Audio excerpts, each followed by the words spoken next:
네, 오늘 하루 놓치면 아쉬운 더하기 뉴스 시간입니다. 정치부 최원영 기자 나왔습니다. 안녕하십니까? 자, 첫 번째 키워드부터 보겠습니다. 네, 3월 식목일. 식목일은 오늘인데 3월 식목일은 무슨 말이죠?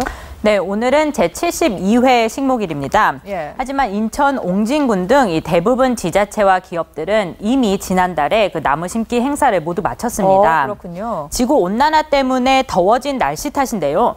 지난 1946년 식목일이 제정될 당시보다 서울은 2.3도, 강원도, 강릉은 4도 가까이 기온이 올랐습니다. 40년대의 제주도 날씨가 지금은 서울 날씨가 된 겁니다. 이렇게 기온이 오르는 게 나무 심기에 영향을 많이 미칩니까?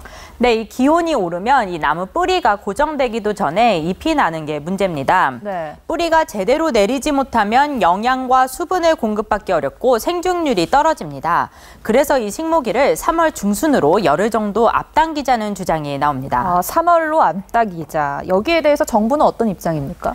네, 산림청은 일단 식목일이 역사적으로 상징적인 의미가 있기 때문에 바꿀 수 없다는 입장입니다. 지역별로는 시기에 맞게 나무를 심도록 하고 식목일은 그대로 유지한다는 겁니다. 네, 다음 키워드 보겠습니다. 새누리당 창당. 새누리당은 자유한국당으로 당명을 바꾸지 않았습니까? 네, 그렇습니다. 하지만 이 기존 새누리당이 없어지자 이 태극기 집회를 열던 친박 단체들이 새로운 새누리당을 창당했습니다. 그 오늘 오후 서울 장충체육관은 실내 태극기 집회장을 방불케 했는데 5천여 명이 모여 박근혜 전 대통령 석방을 외쳤습니다. 자유한국당 조원진 의원은 직접 참석해 축사까지 했습니다. 우파다운 모습을 보이지 못하는 제가 속해 있는 정당, 이 정당들이 우리 애국 세력들을 껴안아야 되는데 그러하지 못했습니다, 여러분.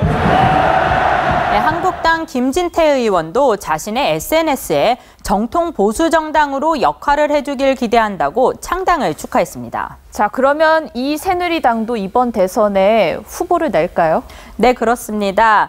이 국민저항본부 정광택 대표와 권영애 공동대표가 새누리당 공동대표를 맡았고 대선 경선에는 변희재 전 미디어워치 대표와 정광용 박사모 회장 그리고 정미용 전 방송인 등이 참여할 예정입니다. 네, 그렇군요. 마지막 키워드 보겠습니다.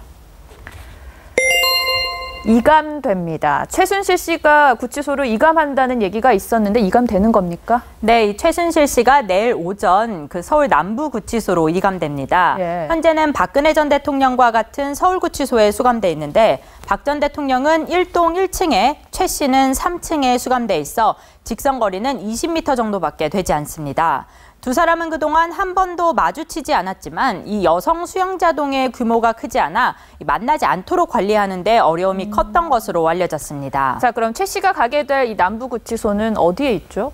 네, 지금 현재 있는 서울구치소에서 약 한 20km 정도 떨어진 곳에 있는데 남부구치소는 시설이 조금 더 좋은 것으로 알려졌지만 재판이 열리는 서울중앙지법까지 1시간이 넘게 걸려 재판이 많은 수감자들은 그다지 선호하지 않는 것으로 알려졌습니다. 네, 최 기자 잘 들었습니다.